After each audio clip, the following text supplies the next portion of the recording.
আমাদের ধনী দরিদ্রের যে বৈষম্যটা সেটা হচ্ছে একটা একটা অংশ চায় যে এরা গরিব হয়ে থাকুক, আবার এটা চায় যে এরা আমাদের, কারণ হচ্ছে গরিব হয়ে থাকলে হবে কি, তো এরা আসবে, বারবার তোমার কাছে আসবে, তোমার দুয়ারে আসবে, চাইতে আসবে।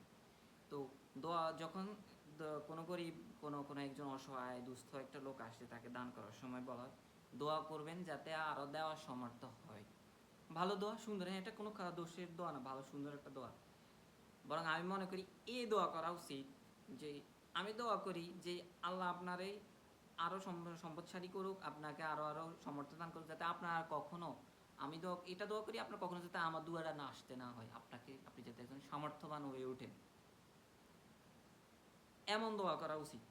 কারণ একটা সময় হবে কি, ধরেন আপনি ঠিক আছে অনেক, আপনাকে দোয়া করলো, আপনি অনেক ধনী হলেন, আপনি অনেক বিত্তশালী হলেন, ভালো।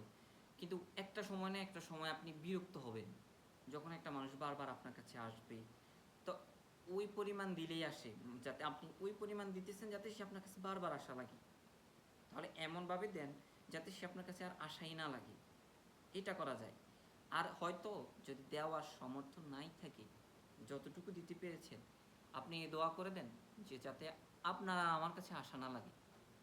আমাদের যে কনসেপ্ট, মানে ভালো লাগে তো, মানে গরিব বা একটা জনগোষ্ঠী সবসময় আসবে ধনীদের কাছে, এটা খুব মজা লাগে। আবার এটাকে মানে জিয়ে মানে এটাকে রেখে রেখে তাদেরকে যে একটা ছোট করে দেখা, সবসময় ছোট বানানো, মানে অর্থের যে একটা কারিশমা দেখানো, এই যে একটা ব্যাপার,